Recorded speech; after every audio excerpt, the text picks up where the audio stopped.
పెహల్గాం ఘటనతో రగిలిపోతున్న భారత ప్రభుత్వం పాకిస్తాన్ టార్గెట్ గా దూకుడు నిర్ణయాలు తీసుకుంటోంది. అఖిలపక్ష సమావేశం నిర్వహిస్తోంది. ప్రధాని మోదీ, అమిత్ షా, రాజ్నాథ్ సింగ్ తో పాటు విపక్ష పార్టీలకు చెందిన నేతలు ఈ సమావేశంలో పాల్గొంటున్నారు. పాకిస్తాన్ కవ్వింపు చర్యల నేపథ్యంలో భారత్ అలర్ట్ అయింది. మధ్యంతర క్షిపణులను పరీక్షించింది. అరేబియా సముద్రంపై ఐఎన్ఎస్ సూరత్ నుంచి క్షిపణి పరీక్ష జరిగింది. ఈ ఉపరితలం నుంచి గగనతలంలోని లక్ష్యాలను ఈ మిసైల్ ఛేదించగలదు. ఇందుకు సంబంధించిన దృశ్యాలను భారత నావికాదళం విడుదల చేసింది.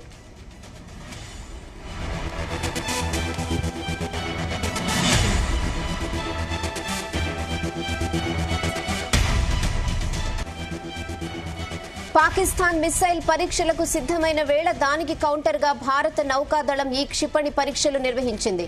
పాకిస్తాన్ మిసైల్ టెస్ట్ కవ్వింపు చర్యల్లో భాగంగానే చేస్తోందని భారత్ భావిస్తోంది. పాక్ నుంచి వచ్చే ఎలాంటి దాడినైనా, ఎలాంటి చర్యలనైనా సమర్థవంతంగా ఎదుర్కొనేందుకు సిద్దంగా ఉన్నామని భారత్ చెబుతోంది. కరాచీ తీరంలో పాకిస్తాన్ మిసైల్ టెస్టులను భారత ఏజెన్సీలు పరిశీలిస్తున్నాయి. శాటిలైట్ ఆధారంగా డేటాను సేకరిస్తోంది. భారత ఆర్మీ సైతం పాక్ సరిహద్దుల్లోని ఆర్మీ క్యాంపులకు అదనపు బలగాలను తరలిస్తోంది. అటు పాకిస్తాన్ తమ దేశ సైనికులకు సెలవులు రద్దు చేసింది. భారత విమానాలకు తమ గగన తలాన్ని పాకిస్తాన్ మూసేసింది. సింధు జలాల ఒప్పందాన్ని రద్దు చేయడం అంటే యుద్దం ప్రకటించడమేనని పాక్ భావిస్తున్నట్లుగా తెలుస్తోంది.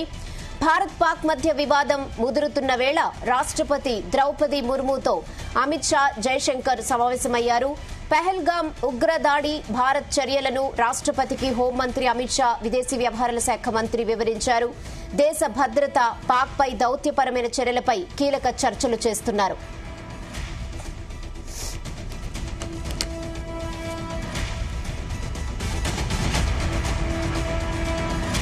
ఇదే విషయంపై మరిన్ని అప్డేట్స్ మా ప్రతినిధి శ్రీచరణ్ అందిస్తారు. శ్రీచరణ్.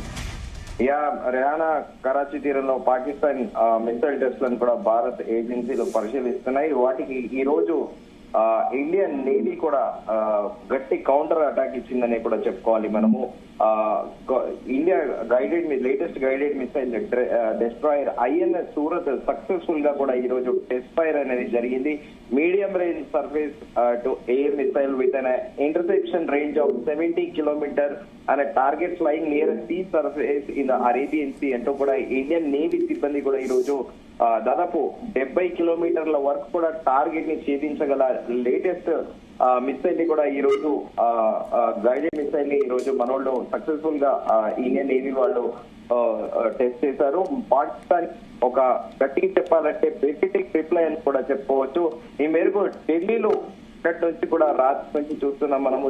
సమావేశం అనంతరం కూడా విదేశాంగ కార్యదర్శి ప్రెస్ కాన్ఫరెన్స్ పెట్టడము, అలాగే ఇండియా పాకిస్తాన్ ఉన్న ట్రీటీలను కూడా తాత్కాలికంగా రద్దు చేయడం, ఇవన్నీ కూడా చూస్తాము. దీంతో పాటు డిప్లొమాట్స్ అందరినీ కూడా ఇండియాలో పాకిస్తాన్ రాయబారి కార్యదర్శితో పాటు రాయబారం, అలాగే పాకిస్తాన్ నుండి ఇండియాకు వచ్చిన పౌరులందరికీ కూడా రద్దు చేస్తూ కీలక నిర్ణయాలు తీసుకున్న విషయం దాంట్లో కొద్దిసేపటి కిందట కేంద్ర హోంమంత్రి అమిత్ షా తో పాటు అలాగే విదేశాంగ మంత్రి ఎస్ జైశంకర్ కూడా రాష్ట్రపతి ద్రౌపది రాష్ట్రపతి భవన్ లో కలిశారు.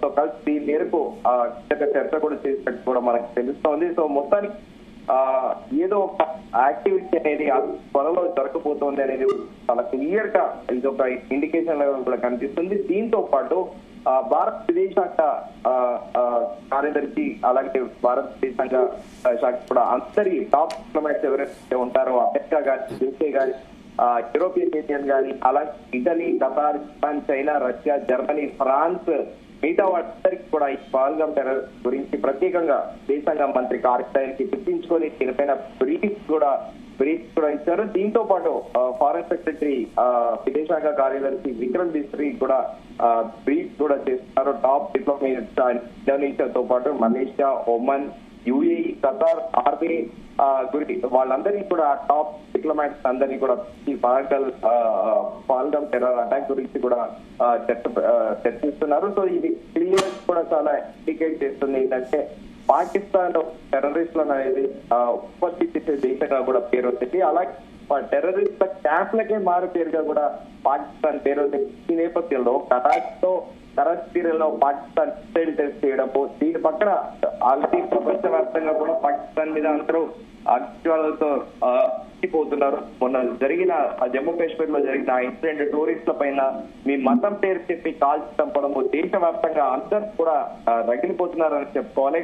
భారత ప్రభుత్వానికి నేరుగా సోషల్ మీడియాతో పాటు ఇన్స్టాగ్రామ్, ఎక్స్ లో పలుచోట్ల కూడా కామెంట్ కూడా పెడుతున్నారు. ఖచ్చితంగా పాకిస్తాన్ కి బుద్ధి చెప్పాలి అంటూ కూడా వాళ్ళు కామెంట్స్ పెడుతున్నారు. సో ఈ నేపథ్యంలో పాకిస్తాన్ మరింత కవ్వింపు చర్యలకు కూడా పాల్పడింది. ఈ రోజు పాకిస్తాన్ లోని కరాచీ తీరంలో మిసైల్ టెస్ట్ నిర్వహించింది. ఇది ఉపరితలం నుంచి యుద్ధ విమానాల నుంచి ఈ మిసైల్ ని ప్రయోగించడము, యుద్ధ విమానాల నుంచి వచ్చే ప్రత్యర్థుల మిసైల్స్ పైన కూడా దాడి చేయడానికి కూడా పరీక్షించింది.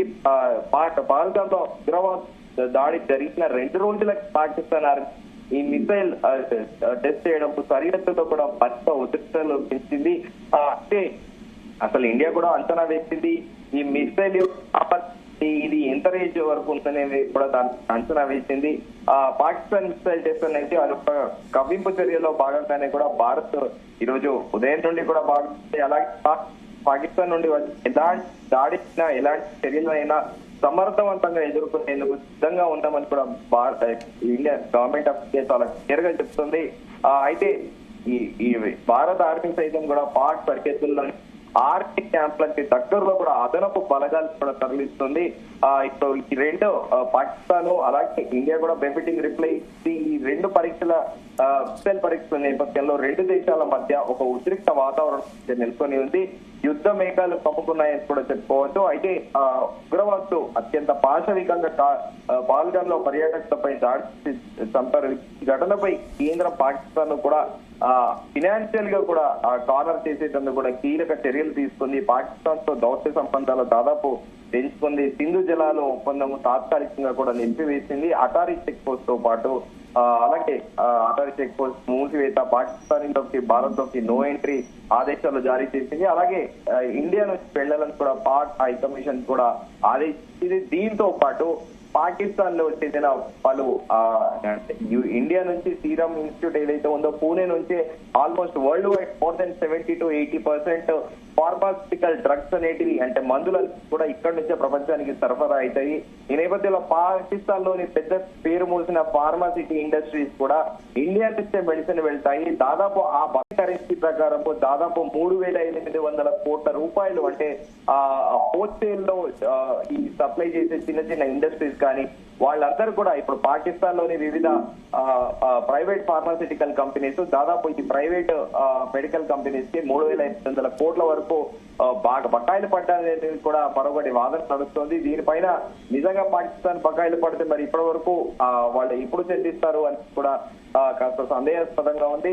సో ఈ నేపథ్యంలో బయలాటరల్ ఎంగేజ్మెంట్స్ కానీ అలాగే డిప్లొమాట్స్ గా కూడా రిలేషన్స్ అనేటివి చాలా ఇప్పుడు అంటే మొత్తం కూడా భారతదేశం రద్దు చేసుకుందనే చెప్పాలి.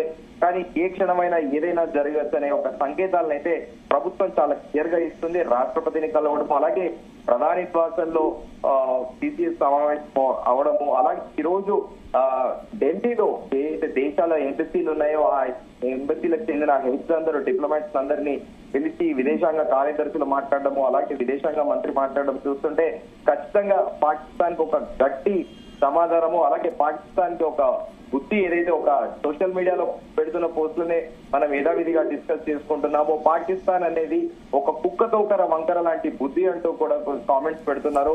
దాన్ని ఉదాహరిస్తే కూడా మనం దీన్ని కోట్ చేస్తున్నాము. కుక్కతో ఒకరిని వంకర చేయాల్సిన సమయం ఆసన్నమైందంటూ కూడా నెటిజన్ సోషల్ మీడియా వేదికగా ట్వీట్ పెడుతున్నారు, కామెంట్స్ పెడుతున్నారు.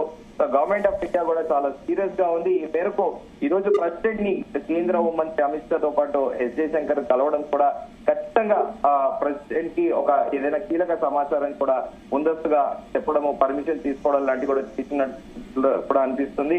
కానీ నిజంగానే యుద్ధం చేస్తుందా లేకపోతే టెర్రరిస్ట్ క్యాంప్ల పైన మరోసారి ఎయిర్ స్ట్రైక్స్ కానీ సర్జికల్ స్ట్రైక్స్ చేస్తుందా అనేది యావత్ దేశము దేశమే కాకుండా ప్రపంచ దేశాలు కూడా చాలా ఆసక్తికరంగా ఎదురు చూస్తున్నాయని చెప్పుకోవచ్చు. రేయానా okay Sricharan, thanks for the updates.